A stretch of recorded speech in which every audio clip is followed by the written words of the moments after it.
One click and get solution.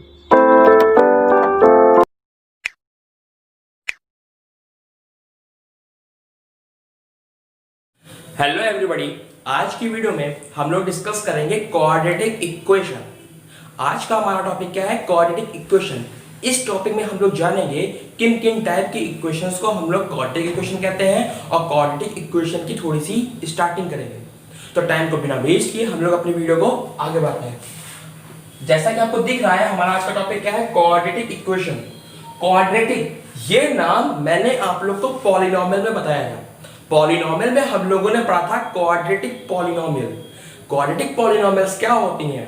Quadratic polynomials वो polynomial होते हैं जिसमें x की मैक्सिमम डिग्री कितनी होती है? 2 होती है। याद है कि नहीं याद है? मैंने आपको बताया था वो पॉलिनोमियल जिसमें वेरिएबल की मैक्सिमम डिग्री कितनी हो? 2 हो, उन पॉलिनोमियल्स को हम लोग बोलते हैं क्वाड्रेटिक पॉलिनोमियल। क्लियर? और मैंने एक बात और बताई थी, जो क्वाड्रेटिक पॉलिनोमियल होते हैं उनको सॉल्व करने के बाद 2 जीरोस निकलते हैं, यानी कि 2 रूट्स निकलते हैं, यानी कि x के 2 मान या फिर 2 वैल्यू निकलते हैं। सिंपली कहूं तो अगर क्वाड्रेटिक पॉलिनोमियल है, वहां से x की सिर्फ 2 वैल्यूज मिलेंगी। वहां से x की कितनी वैल्यूज मिलेंगी? 2 वैल्यूज मिलेंगी। अगर किसी पॉलिनोमियल से x की 2 वैल्यूज मिले तो वो पॉलिनोमियल हम लोग का क्या होता है? Quadratic polynomial.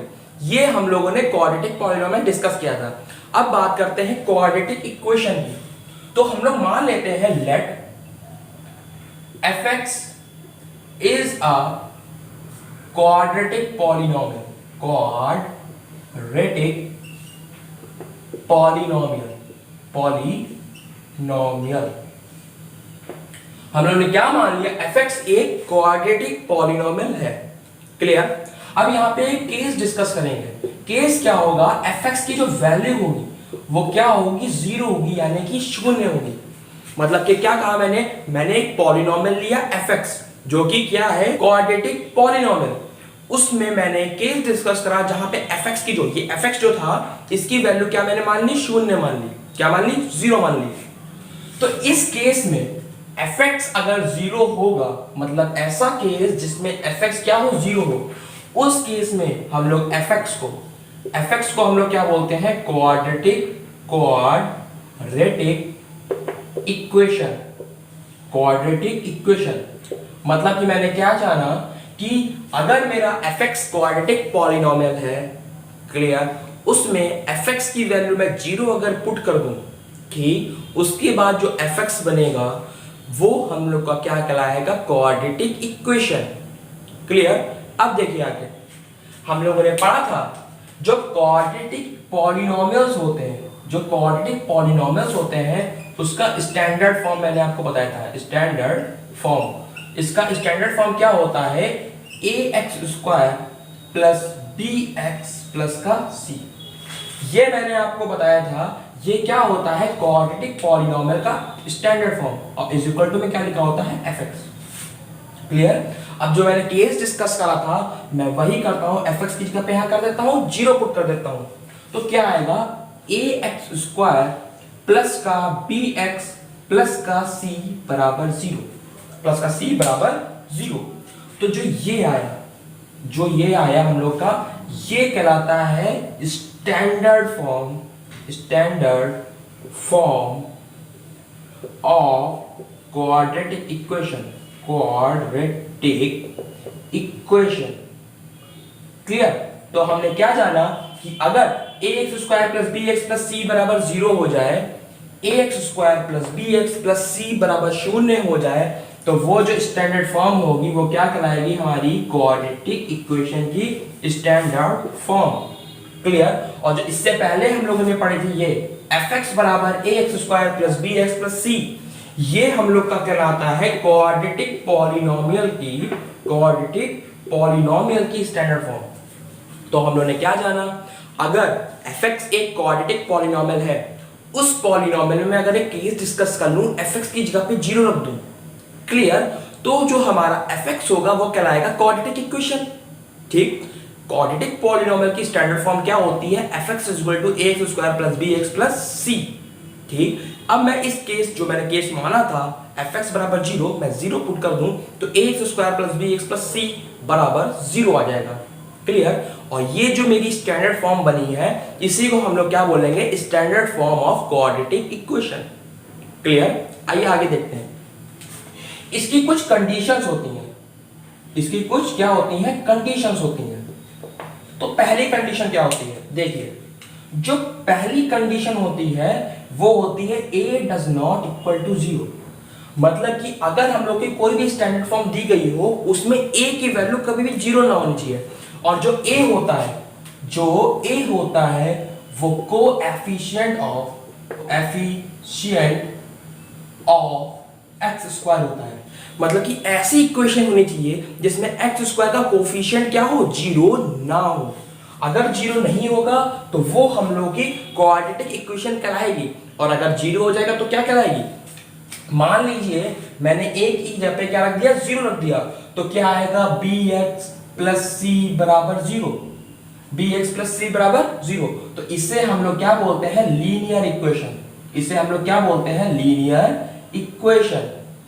मतलब क्या समझ में आया कि एक कंडीशन ये होती है कि क्वाड्रेटिक इक्वेशन में a का मान 0 ना हो।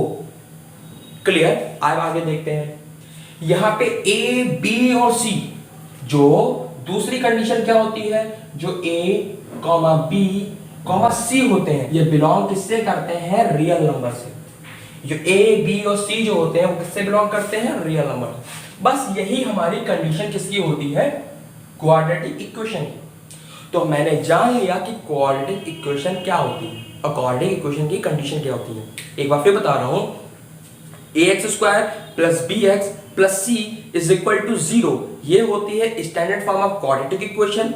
कंडीशन क्या होनी चाहिए, a की वैल्यू 0 ना होनी चाहिए। a क्या कहलाता है, coefficient of x square. Clear? दूसरी कंडीशन क्या होती है, a, b और c तीनों के तीनों हमारे रियल नंबर होने चाहिए। तीनों के तीनों हमारे क्या होना चाहिए, रियल नंबर होने चाहिए। और रियल नंबर क्या होता है आप लोगों को अच्छे से पता होगा। अब आइए इस पे बेस्ड कुछ क्वेश्चंस को डिस्कस करते हैं। आइए डिस्कस करते हैं आइडेंटिफिकेशन, मतलब कि कैसे आइडेंटिफाई करें कि कौन सी इक्वेशन हम लोगों की क्वाड्रेटिक इक्वेशन है। आइए देखिए, पहले हम लोग को इक्वेशन क्या दी गई है, x square minus 6x plus का 4। इसमें आप जरा ध्यान से देखिए x की मैक्सिमम डिग्री कितनी है।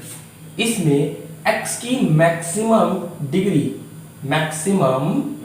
डिग्री कितनी है, हम लोगों की कितनी है, 2 है।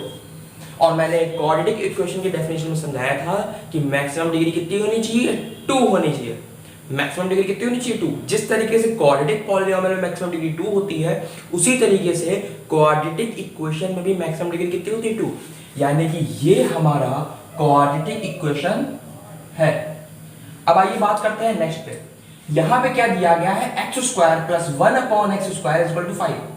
यहां पे ध्यान से देखिए ये हम लोग का फ्रैक्शन में दिया गया है, तो पहले इसको एलसीएम लेके हम लोग सॉल्व करेंगे। जब यहां पे मैं एलसीएम लूंगा तो एक्स स्क्वायर इससे मल्टीप्लाई हो जाएगा x की power 4 plus 1 upon x square बराबर का 5। ठीक, क्रॉस मल्टीप्लाई करेंगे तो x की power 4 plus 1 is equal to 5x square. अब इसमें जरा मैक्सिमम डिग्री देखिए। अब इस इक्वेशन को सॉल्व करने के बाद जो इक्वेशन आई है, जो इक्वेशन बनी है, उसमें x की मैक्सिमम डिग्री कितनी है, 4। इसमें x की मैक्सिमम डिग्री कितनी है, 4 है। कितनी है, 4। और हम लोगों ने पढ़ा था अगर मैक्सिमम डिग्री 2 तो वो क्या होगा, क्वाड्रेटिक इक्वेशन, वरना क्वाड्रेटिक इक्वेशन नहीं होगा। यानी कि ये वाली इक्वेशन हम लोगों की क्वाड्रेटिक इक्वेशन नहीं है, ये हम लोगों की क्वाड्रेटिक इक्वेशन नहीं है। अब आइए बात करते हैं इस पे। अब किसकी बात करते हैं, इस पे। x की मैक्सिमम डिग्री 2 है, x की मैक्सिमम डिग्री कितनी है, 2 है। बात है पक्की है। लेकिन ध्यान से देखिए यहां पे एक x की पावर फ्रैक्शन में दी गई है। एक x की पावर किसमें दी गई, फ्रैक्शन में। और मैंने आपको क्वाड्रेटिक पॉलिनोमियल और पॉलिनोमियल की डेफिनेशन में समझाया था। पॉलिनोमियल वो होते हैं जिसमें x की डिग्री फ्रैक्शन में ना हो, जो x की डिग्री हो वो फ्रैक्शन में ना हो। अगर ये पॉलिनोमियल नहीं है तो ये इक्वेशन में नहीं है। अगर ये क्वाड्रेटिक इक्वेशन नहीं है तो ये क्वाड्रेटिक पॉलिनोमियल भी नहीं है। इसका मतलब इसकी मैक्सिमम डिग्री 2 जरूर है, लेकिन इसमें एक टर्म ऐसा है जिसकी पावर फ्रैक्शन में है। इसका मतलब ये क्वाड्रेटिक इक्वेशन नहीं है। यानी कि डिग्री के मैक्सिमम होने से कोई फर्क नहीं पड़ता है, उसकी पावर मैक्सिमम होने के साथ साथ फ्रैक्शन में भी नहीं होनी चाहिए, फ्रैक्शन में नहीं होनी चाहिए, फ्रैक्शन में ना हो, जो x की डिग्री हो वो फ्रैक्शन में ना हो। अगर ये पॉलिनोमियल नहीं है तो ये इक्वेशन में नहीं है। अगर ये क्वाड्रेटिक इक्वेशन नहीं है तो ये क्वाड्रेटिक पॉलिनोमियल भी नहीं है। इसका मतलब इसकी मैक्सिमम डिग्री 2 जरूर है, लेकिन इसमें एक टर्म ऐसा है जिसकी पावर फ्रैक्शन में है। इसका मतलब ये क्वाड्रेटिक इक्वेशन नहीं है। यानी कि डिग्री के मैक्सिमम होने से कोई फर्क नहीं पड़ता है, उसकी पावर मैक्सिमम होने के साथ साथ फ्रैक्शन में भी नहीं होनी चाहिए, फ्रैक्शन में नहीं होनी चाहिए। अब बात करते हैं तीसरे की। अब अगर ध्यान से देखें, जो अब बात करते हैं फोर्थ की। अब इसको अगर ध्यान से देखें, लिखा है x + 1/x का होल ऑफ स्क्वायर। यहां पे जब फॉर्मूला ओपन करेंगे क्या आएगा, x², क्या आएगा, x² + 1/x² + 2a × b। a कितना है x और b कितना है 1/x। x कैंसिल हो जाएगा, कितना आ जाएगा x² + 1/x² प्लस का 2। तो फिर से देखिए क्या आ गया, x² + 1/x²। और ये चीज मैंने यहां पे समझाई थी, इसका सॉल्यूशन किस डिग्री में आता है, 4 डिग्री में आता है। यानी कि इसकी जो मैक्सिमम डिग्री होगी, इसकी जो मैक्सिमम डिग्री होगी वो कितनी होगी, 4 होगी। क्लियर। यानी कि ये हम लोगों का क्वाड्रेटिक इक्वेशन नहीं है। अब आइए बात करते हैं इस वाले पे, क्वेश्चन नंबर 5 पे। लिखा है x + 1/x। यहां पे अगर मैं एलसीएम लूं, अगर मैं यहां पे एलसीएम लेके सॉल्व करूं तो क्या करूंगा, देखिए लिखूंगा x², ये x इससे मल्टीप्लाई हो जाएगा, प्लस का 1/x = 1। क्रॉस मल्टीप्लाई करने पे x² + 1 = x आ जाएगा। ये आ गया। अब जरा ध्यान से देखिए, यहां पे x की मैक्सिमम डिग्री क्या है, यहां पे x की मैक्सिमम डिग्री कितनी है, 2 है। x की मैक्सिमम डिग्री कितनी है, इसमें x की मैक्सिमम डिग्री कितनी है, 2 है। यानी कि ये हम लोगों का क्वाड्रेटिक इक्वेशन है और ये हम लोग की क्वाड्रेटिक इक्वेशन नहीं है। लास्ट वाला डिस्कस करते हैं। यहां पे x की मैक्सिमम डिग्री 2 है, x की मैक्सिमम डिग्री 2 है। क्या यहां पे किसी x की डिग्री नेगेटिव में दी गई है, मतलब कि फ्रैक्शन में दी गई है, नहीं दी गई है ना। यानी कि ये हम लोग का क्या है, क्वाड्रेटिक इक्वेशन।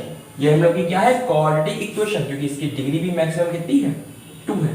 तो इस तरीके से हम लोग किसी भी इक्वेशन को देख के पहचान सकते हैं कि वो क्वाड्रेटिक इक्वेशन होगा या नहीं होगा। क्वाड्रेटिक इक्वेशन होने के लिए मैक्सिमम डिग्री कितनी होनी चाहिए, 2। और दूसरी कंडीशन क्या होनी चाहिए कि उसकी जो पावर हो, डिग्री हो, वो फ्रैक्शन में ना हो। और तीसरी और होनी चाहिए कि a की वैल्यू 0 ना हो, a की वैल्यू 0 ना हो। फॉर एग्जाम्पल ध्यान से देखिए, अगर मैं बोलूं, यहां पे मैं बोल दूं 3x + 1, 3x + 1, यहां पे मैक्सिमम डिग्री भी 1 नहीं है और a वाला टर्म भी नहीं है। यानी कि इस वाली इक्वेशन को हम लोग क्वाड्रेटिक इक्वेशन नहीं बोल सकते। इस वाली इक्वेशन को हम लोग क्या नहीं बोल सकते, क्वाड्रेटिक इक्वेशन। तो ये था आइडेंटिफिकेशन ऑफ क्वाड्रेटिक इक्वेशन। अब आइए देखते हैं फैक्टराइजेशन मेथड। इस मेथड के थ्रू हम लोग किसी भी क्वाड्रेटिक इक्वेशन को सॉल्व कर सकते हैं। आइए देखिए क्या लिखा है, फैक्टराइजेशन मेथड। मैंने फैक्टराइजेशन मेथड को कुछ स्टेप्स में डिवाइड किया है। हालांकि ये स्टेप्स मैंने आपको क्वाड्रेटिक पॉलिनोमियल में भी समझाए थे, जैसा कि आपको दिख रहा होगा, है ना। लेकिन मैं इस मेथड को क्वाड्रेटिक इक्वेशन में भी समझाऊंगा, क्योंकि इसका मेन यूज हम लोग का किसमें होता है, क्वाड्रेटिक इक्वेशन में होगा। देखिए फैक्टराइजेशन कुछ स्टेप्स में डिवाइड किया गया है। पहला स्टेप क्या कहता है, पहला स्टेप ये कहता है जो भी हम लोगों की क्वाड्रेटिक इक्वेशन दी गई हो, उस क्वाड्रेटिक इक्वेशन को हम लोगों को स्टैंडर्ड फॉर्म से कंपेयर करना होगा। और स्टैंडर्ड फॉर्म क्या होता है, ax² + bx + c = 0। Clear. Step second क्या कहता है, कंपेयर करने के बाद जो ए बी और सी आए उसमें से ए को सी से मल्टीप्लाई करो। क्लियर? फिर उसके बाद स्टेप थर्ड आता है। स्टेप थर्ड ये कहता है मल्टीप्लाई करने पे जो आए हम लोग को क्या करना है, उसके फैक्टर्स निकालने हैं। उसे क्या निकालना है? फैक्टर। और पता है फैक्टर कैसे निकालते हैं? एलसीएम करके। ठीक। चौथा स्टेप क्या कहता है? चौथा स्टेप ये कहता है कि जो भी फैक्टर्स आए उनको एक लाइन में लिख लो। मतलब कि जो भी फैक्टर्स आए उनको एक लाइन में हम लोग लिख लेंगे। उसके बाद लास्ट स्टेप, ये मेन इंपॉर्टेंट स्टेप है, ये वाला स्टेप बहुत इंपॉर्टेंट है। इसमें हम लोग चेक करते हैं C की वैल्यू पॉजिटिव है या निगेटिव है। C की वैल्यू पॉजिटिव है या निगेटिव है। क्लियर? अब यूज कैसे करते हैं अब मैं आपको बताता हूं। देखिए ये चीज मैंने ये ध्यान रखिएगा, हम लोग को चेक क्या करना है, C की वैल्यू पॉजिटिव है या निगेटिव है। मैं एक क्वेश्चन देके आपको समझाता हूं। 4x² प्लस का 4x प्लस का 1, ये मैंने एक क्वेश्चन ले लिया। क्या ले लिया? 4x² प्लस का 4x प्लस का 1। अब मुझसे कहा क्या गया है कि इसको फैक्टराइजेशन मेथड को यूज करके हम लोगों को सॉल्व करना है और x की कुछ वैल्यूज बतानी है और इक्वल टू में क्या दिया गया है? 0। देखिए कैसे करें। पहला स्टेप, इसको हम लोग ax² plus bx plus c बराबर 0 से कंपेयर करेंगे। क्या लिखेंगे? On compare with ax² plus का bx प्लस का c इज इक्वल टू 0। तो ध्यान से देखिए हम लोगों का जो a आएगा वो कितना होगा? 4। जो b आएगा वो कितना होगा? 4। सिमिलरली जो c आएगा वो कितना होगा? 1। पहला स्टेप हम लोगों का हो गया। सेकेंड स्टेप क्या कहता है कि हमको a को c से मल्टीप्लाई करना है। जब हम लोग 4 को 1 से मल्टीप्लाई करेंगे तो कितना आएगा? 4 आएगा। क्लियर? फिर आते हैं थर्ड स्टेप में। थर्ड स्टेप क्या कहता है? जो आएगा हमको उसका क्या करना है? एलसीएम करना है। मैंने पहले ही बना लिया था। एलसीएम करने के लिए स्टार्टिंग कहाँ से करेंगे? 2 से। तो 2 2 जा 4, 2 1 जा 2, 2 1 जा 2। कितने फैक्टर्स आ गए? 2 into 2। ये क्या आ गए? फैक्टर्स आ गए। फिर चौथा स्टेप क्या कहता है? फैक्टर्स को लिखना है। तो मैंने क्या लिखा? फैक्टर्स को लिख लिया। क्या लिख लिया? 2 into 2 is equal to 4 लिख लिया। अब लास्ट और इंपॉर्टेंट स्टेप, इस स्टेप के ही यूज से ही हम लोग किसी भी क्वाड्रेटिक इक्वेशन को सॉल्व कर सकते हैं। क्या कहता है ये सब? देखिए कहा है C की वैल्यू या तो पॉजिटिव होनी चाहिए या तो निगेटिव होनी चाहिए। देखिए C यहां पे क्या दिया गया है? पॉजिटिव। क्या दिया गया है? पॉजिटिव। क्लियर? अब ये पॉजिटिव निगेटिव बताता क्या है? ये पॉजिटिव निगेटिव ये बताता है कि जो फैक्टर्स आएंगे, जो हम लोगों के फैक्टर्स आएंगे उनको ऐड करना है या सब्ट्रैक्ट करना है। ठीक? ऐड करके हम लोगों को क्या लाना है? b लाना है। ऐड करके हम लोग को क्या लाना है? b लाना है। और अगर निगेटिव हो तो सब्ट्रैक्ट करके हम लोग को क्या लाना है? b लाना है। वही बात है कि अगर c पॉजिटिव है तो फैक्टर्स को ऐड करके b लाना है, और अगर c निगेटिव है तो फैक्टर्स को सब्ट्रैक्ट करके हम लोग को क्या लाना है? b लाना है।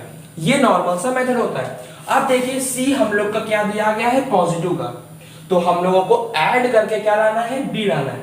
ठीक? देखिए तो हम लोग की इक्वेशन क्या लिखी थी? 4x² प्लस हम लोगों ने क्या करा? फैक्टर सही तो निकाले थे 2 into 2। अब इन दोनों को ऐड करके हमको क्या लाना है? 4। तो सिंपल सा आपको पता है 2 2 प्लस 2 लिख देंगे, हम लोगों का क्या आ जाएगा? 4 आ जाएगा। और ब्रैकेट के बाहर क्या लिखा है? x लिखा है और यहाँ पे प्लस का 1 बराबर 0। ठीक? देखिए ब्रैकेट जब मैं ओपन करूंगा आएगा 4x² प्लस का 2x प्लस का 2x प्लस का 1 बराबर 0। इन दोनों में से हम लोगों का 2x कॉमन मिल गया, ब्रैकेट में बचा 2x प्लस 1, प्लस इन दोनों में से 1 कॉमन मिल गया, ब्रैकेट में क्या बचा? 2x plus 1। तो यहां से दो ब्रैकेट बन गए 2x प्लस 1 और 2x प्लस 1। देखिए दो फैक्टर्स बन गए। और मैंने क्वाड्रेटिक पॉलिनोमियल में बताया था जब दो फैक्टर्स मल्टीप्लाई में दिए गए हो और इक्वल टू में 0 दिया गया हो। देखिए दो फैक्टर हम लोग के मल्टीप्लाई में दिए गए, इक्वल टू में क्या लिखा है? 0। अब मुझे हर एक ब्रैकेट को 0 के बराबर लिखना है। तो जब मैं इस वाले ब्रैकेट को 0 के बराबर लिखूंगा x प्लस 1 बराबर 0, तो x कितना आएगा? माइनस का 1/2। ये 1 उधर जाएगा माइनस का होगा और 2 नीचे आ जाएगा, माइनस का 1/2 आएगा। ये भी जो सेम है, यहाँ पे भी कितना आएगा माइनस का 1/2। यानी कि यहाँ से x की दो वैल्यू मिली है, माइनस का 1/2 और माइनस का 1/2। तो इस तरीके से यूज करके हम लोग फैक्टराइजेशन मेथड को किसी भी क्वाड्रेटिक इक्वेशन को सॉल्व कर सकते हैं। आइए इस पे बेस्ड कुछ और क्वेश्चंस को डिस्कस करते हैं। आइए बात करते हैं फैक्टराइजेशन मेथड पे बेस्ड कुछ क्वेश्चंस की। पहला क्वेश्चन क्या दिया गया है, x² - 2x - 8 = 0। दूसरा क्वेश्चन क्या दिया गया, x² + 2√x माइनस का 6 = 0। तीसरा क्वेश्चन क्या दिया गया है, √3x² प्लस का 10x प्लस का 7√3 = 0। मैंने तीनों वैरायटी के क्वेश्चन लिए हैं, एक नॉर्मल लिया है, एक उससे मॉडरेट लिया है और एक उससे टफ लिया है। ज्यादातर बच्चों को ये दोनों क्वेश्चंस टफ लगते हैं, इसलिए मैंने ये दो क्वेश्चंस भी पिक किए हैं। पहला क्वेश्चन क्या दिया गया है, पहला क्वेश्चन दिया गया है x² माइनस का 2x माइनस का 8 बराबर 0। नॉर्मल कैलकुलेशन है, जो मैंने अभी स्टेप्स बताए थे आपको बस वो स्टेप्स फॉलो करने हैं। पहला स्टेप क्या था, इसको हमको कंपेयर करना है, इसको हमको क्या करना है, कंपेयर विद ax² प्लस का bx प्लस का c बराबर 0। तो a हम लोग का क्या आ जाएगा 1, b हम लोग का क्या आ जाएगा माइनस का 2 और c हम लोग का क्या आ जाएगा माइनस का 8। ये हम लोगों के तीन टर्म आ गए। फिर दूसरा स्टेप क्या कहता था, मुझे a को c से मल्टीप्लाई करना है। किसको, a को c से मल्टीप्लाई करना है। जब मैं a को c से मल्टीप्लाई करूंगा तो आएगा माइनस का 8। तो मैं 8 ले लेता हूं, मैं 8 के फैक्टर्स निकालता हूं। 8 के फैक्टर्स क्या आएंगे, 2 2 4 जा 8, 2 2 1 जा 2 और 2 2 1 जा 2। तो फैक्टर्स कितने आए हम लोगों के, 2 × 2 × 2 × 2। अब मुझे इन तीनों को यूज करके क्या लाना है, b लाना है। इन तीनों को, ये 2 × 2 × 2 को यूज करके क्या लाना है, b लाना है। अब लास्ट स्टेप जो मैंने आपसे कहा था इंपॉर्टेंट है। क्या देखते हैं, c देखते हैं। देखिए मैंने c देखा, c क्या है, निगेटिव है। c क्या है, नेगेटिव है। इसका मतलब क्या है कि जो हम लोगों का फैक्टर्स आए होंगे उनको सब्ट्रैक्ट करके हमको क्या लाना है, b लाना है। तो हम लोगों के फैक्टर्स ये आए थे, अब फैक्टर्स का यूज करना है और फैक्टर्स को सब्ट्रैक्ट करना है और कितना लाना है, माइनस का 2 लाना है। तो देखिए लिखा है 2 × 2 4, 4 - 2 कितना होता है 2। यानी कि सिंपली जब 4 में से 2 घटाएंगे कितना जाएगा 2। यानी कि इस माइनस के 2 को हम लोग कैसे लिखेंगे, देखिए लिखा है x² माइनस ब्रैकेट क्या लिख दिया 4 - 2, क्या लिख दिया 4 - 2। इस 2 को हम लोगों ने क्या लिख दिया 4 - 2। जब 4 - 2 करेंगे 2 और 2 बाहर माइनस का लगा हुआ है तो माइनस का 2 आ जाएगा और ब्रैकेट के बाहर लिखा हुआ है x माइनस का 8 बराबर 0। तो मैंने क्या करा, इस इक्वेशन को इस फॉर्म में लिख दिया। कैसे लिखा, c देखा पॉजिटिव है या निगेटिव है। अगर c हम लोगों का निगेटिव है तो हम लोग क्या करते हैं, जो फैक्टर्स आए हैं उनको सब्ट्रैक्ट करके क्या लाते हैं, b लाते हैं। और देखिए मैंने 2 × 2 = 4 को माइनस किया 2 से और कितना लाया 2। देखिए ये लिखा है कि नहीं लिखा है, फिर अब देखिए मैं x से मल्टीप्लाई करता हूं, क्या आएगा x² माइनस का 4x प्लस का 2x माइनस का 8 बराबर 0। माइनस से मल्टीप्लाई करेंगे तो माइनस माइनस क्या हो जाएगा, प्लस हो जाएगा। इन दोनों में से x कॉमन मिल रहा है तो ब्रैकेट में क्या बचेगा, x - 4 प्लस का इसमें से 2 मिल रहा है, यहाँ बचेगा x - 4 बराबर 0। तो यहाँ से दो ब्रैकेट बन गए x + 2 और एक बन गया x - 4 बराबर 0। क्लियर। फिर से दो फैक्टर्स मिल गए, दोनों को मल्टीप्लाई किया जा रहा है, यानी कि एक एक करके दोनों को 0 के बराबर लिखेंगे। यानी कि x + 2 बराबर 0। तो x बराबर कितना आएगा, -2। एक आंसर ये हो गया। एक बार x - 4 बराबर 0 और एक बार x कितना आ गया 4, 4 उधर जाएगा, कहाँ जाएगा प्लस। तो x की दो वैल्यूज आ गई, एक आ गई -2 और एक आ गई 4। तो इस तरीके से हम लोग किसी भी क्वाड्रेटिक इक्वेशन को सॉल्व कर सकते हैं। आइए हम नेक्स्ट क्वेश्चन देखते हैं। नेक्स्ट क्वेश्चन क्या दिया गया है कि अब इस क्वेश्चन में हम लोगों ने रूट की वैल्यू को इंट्रोड्यूस करा दिया गया। क्या दिया गया, देखिए लिखा है x² प्लस 2√2x माइनस का 6 बराबर 0। नॉर्मल क्वेश्चन है, बस इसमें रूट इंट्रोड्यूस करा दिया गया है। एक मैं तरीका बताता हूं, जब भी रूट इंट्रोड्यूस कराया जाए उसमें रूट पे आपको ध्यान ही नहीं देना है, उसमें रूट पे आपको कतई नहीं ध्यान देना है। फिर क्या करना है मैं आपको बता रहा हूं, वही कंपेयर करना है, वही क्या करना है, कंपेयर करना है। Compare with ax² plus B X plus C बराबर 0।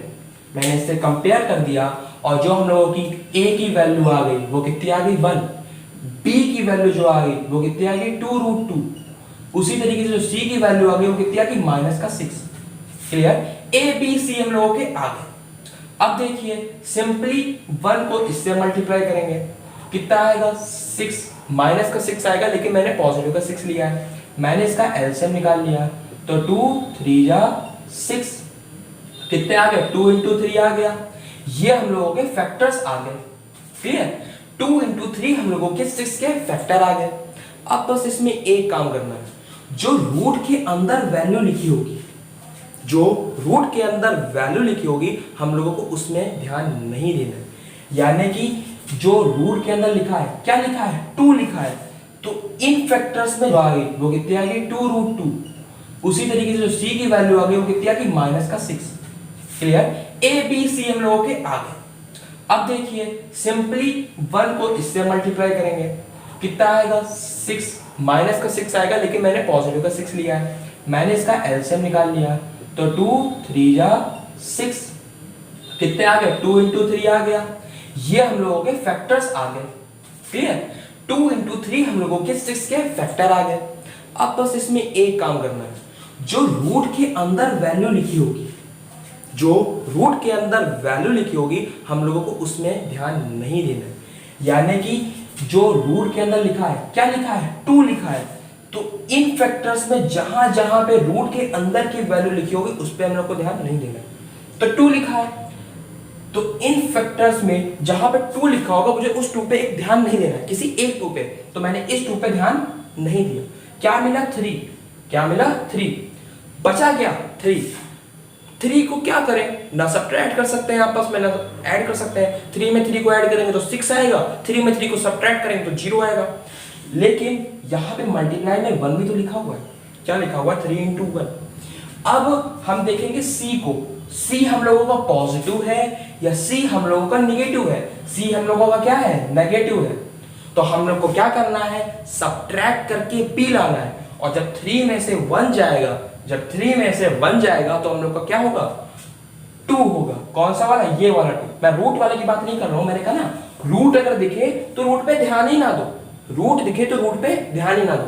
देखिए लिखा x² प्लस ब्रैकेट बनाया, मैंने 3 में से 1 को घटाया, मैंने कहा रूट पे ध्यान ही ना दो, तो रूट को ऐसे बाहर लिख दो। जिस तरीके से मैंने x को ध्यान ही नहीं दिया था, x को ब्रैकेट के बाहर लिख दिया था, वैसे मैंने रूट की वैल्यू को भी ब्रैकेट के बाहर लिख दिया और रूट की वैल्यू पे ध्यान ही नहीं दिया। यहां पे लिख दिया x -6 बराबर 0, इतना आ गया। अब इसके बाद हम लोग क्या करते हैं, ध्यान से देखिए अंदर मल्टीप्लाई करा, क्या आया x² प्लस का 3√2x माइनस का √2x माइनस का 6 बराबर 0। अब इन दोनों में से ध्यान से देखिए x कॉमन मिल रहा है, तो ब्रैकेट में क्या बचा x प्लस 3√2 माइनस, इन दोनों में से देखिए माइनस कॉमन मिल रहा है, तो मैंने माइनस कॉमन ले लिया और √2 कॉमन मिल रहा है, क्योंकि यहाँ पे भी रूट है, यहाँ पे जो रूट आपको दिख नहीं रहा होगा, देखिए 6 लिखा है, 6 को क्या लिख सकते हैं 3 into 2, ठीक, और इस 2 को क्या लिख सकते हैं √2 into √2, क्योंकि √2 into √2 कितना होता है 2, इसीलिए मैंने 2 को क्या लिख दिया √2 into √2। अब अगर मैं यहां से एक √2 निकाल दूं, क्या बचा 3√2, तो यहां पे ब्रैकेट में क्या बचेगा x प्लस 3√2। क्लियर, क्या बचा x प्लस 3√2, कॉमन ले लेंगे, क्या आएगा x माइनस √2 और दूसरे ब्रैकेट में कॉमन क्या मिलेगा x प्लस 3√2 बराबर 0। यहां से दो ब्रैकेट बन के आ गए, दो फैक्टर्स बन के आ गए। सिंपली क्या करना है, इन दोनों फैक्टर्स को नॉर्मली 0 के बराबर लिखना है। तो मैं जब x माइनस √2 को किसके बराबर लिखूंगा 0 के, तो x बराबर आ जाएगा √2, एक आंसर। और जो मैं x प्लस 3√2 को 0 के बराबर लिखूंगा तो x बराबर था 3√2, तो ये दोनों आंसर हो गए। यानी कि क्वेश्चन में अगर आपको रूट दिखे तो भैया सिंपल सा फंडा है, रूट पे ध्यान नहीं देना है। क्लियर। अब लास्ट क्वेश्चन है, इसमें तो 2 रूट है, तो वही काम, रूट पे ध्यान नहीं देना है और हम लोग क्वेश्चन को सॉल्व करके दिखाएंगे। क्या लिखा है, √3x² प्लस का 10x और प्लस का 7√3। वही मैंने कहा कि रूट पे ध्यान नहीं देना है और अपना काम करते जाना है। कंपेयर करेंगे और कंपेयर, मैंने कंपेयर करा किससे? कंपेयर करा ax² प्लस का bx प्लस का c बराबर 0 से। तो जो मेरा a आया, क्या आया? a कितना आ गया? √3। और जो मेरा b आया वो कितना आ गया? 10। सिमिलरली जो मेरा c आया वो कितना आ गया? 7√3। अब a को c से मल्टीप्लाई करेंगे तो 7√3 को √3 से करेंगे तो कितना आएगा? 7 × 3 और ये कितना आ जाएगा? 21। अब हमको क्या करना है? स्टेप थर्ड में बताया था, जो आएगा उसका क्या निकालना है? फैक्टर्स निकालना है। तो 3 7 जा 7 बन जा, कितना आ गया? 3 × 7। यही तो बताया था ना, फैक्टर्स करने के बाद जो फैक्टर आए उनको एक लाइन में लिख लो। मैंने लिख लिए, कितना आया? 3 × 7। अब c को देखिए, c क्या है? पॉजिटिव है, यानी कि ऐड करके क्या लाना है? b लाना है। b कितना दिया गया? 10। और 3 में 7 को जोड़ेंगे तो कितना आएगा? 10। अब देखिए यही इक्वेशन लिखेंगे, √3x² प्लस का 10 को लिखा मैंने 7 प्लस का 3, 7 प्लस का 3 और ब्रैकेट के बाहर x प्लस 7√3 बराबर 0। क्लियर? मैंने अभी तक रूट पे ध्यान नहीं दिया, कुछ नहीं, मैं ध्यान दूंगा रूट पे, चाहे जो हो जाए। मल्टीप्लाई करा √3x² प्लस का 7x प्लस का 3x और प्लस का 7√3 बराबर 0। अब इन दोनों में से क्या करें? मैं x कॉमन ले रहा, मैंने x कॉमन ले लिया, क्या बचा? √3x प्लस का 7। मैं इनमें से क्या कॉमन ले रहा? √3। यहाँ पे लिखा है 3, यहाँ पे क्या लिखा है? 3 को लिख सकते हैं √3 × √3। मैंने इन दोनों में से √3 कॉमन ले लिया। क्या ले लिया? √3 कॉमन। क्या बच गया? √3x प्लस का 7 बराबर 0। तो दो ब्रैकेट मिल गए। देखिए दो ब्रैकेट सेम हो गए। क्या मिल गया? √3x प्लस का 7 और दूसरे ब्रैकेट में बच गया x प्लस √3 बराबर 0। अब यहां से जब हम लोग हर एक फैक्टर को 0 के बराबर लिखेंगे, जब इसको लिखेंगे तो x बराबर आएगा माइनस का √3 और जब इसको लिखेंगे तो x बराबर आएगा माइनस का 7/√3। तो ये हो गई मेरी 2x की वैल्यू। तो इस तरीके से किसी भी क्वाड्रेटिक इक्वेशन को हम लोग सॉल्व कर सकते हैं। मेन पॉइंट बताते हैं इस पूरे वीडियो का। जब सॉल्व करने के बाद ये रिलेशन मिले जिसमें हम लोग कॉमन लेने से बाद का, हमेशा ये दो ब्रैकेट सेम आने चाहिए। जैसे कि मान लीजिए कभी आपने सॉल्व करा हो, ब्रैकेट सेम नहीं है, तो उस कंडीशन में आपने क्वेश्चन क्या करा होगा? गलत किया होगा। आपको फिर से क्वेश्चन चेक करना है, फिर से मेथड लगाना है और सही तरीके से क्वेश्चन करना है। ठीक, आज की वीडियो में हम लोग इतना ही रखते हैं। मिलते हैं नेक्स्ट वीडियो में नेक्स्ट कॉन्सेप्ट के साथ। तब तक के लिए बाय।